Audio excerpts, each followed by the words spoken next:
આ વાર્તા ઉજ્જૈન નગરીના રાજા વીર વિક્રમની છે, જે એક દિવસ યોગ સિદ્ધિ મંત્ર શીખવા માટે કામરૂ દેશના જંગલોમાં ગયા. ત્યાં સાધના કરતા એક અઘોરી બાબાએ શરત રાખી કે જો મંત્ર શીખવવો હોય તો કાળી ચૌદશની રાત્રે સામેની વાવમાંથી પાણી ભરીને લાવવું પડશે. કાળી ચૌદશની ઘોર અંધારી રાત્રે વીર વિક્રમ હાથમાં લોટો લઈ એ ભયાનક વાવમાં ઉતારવા લાગ્યા, જ્યાં ડગલે ને પગલે મોત હતું. જેવા રાજા 500 પગથિયાં ઉતર્યા ત્યાં તો ભયાનક ભૂતાવળો જાગી અને રાજાને ઘેરી વળ્યા.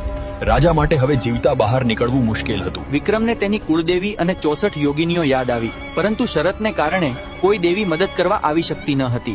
રાજા લાચાર થઈ ગયો. ત્યારે રાજા પોકાર્યો, હે આ દેશના કોઈ પણ દેવી દેવતા મારી રક્ષા કરો.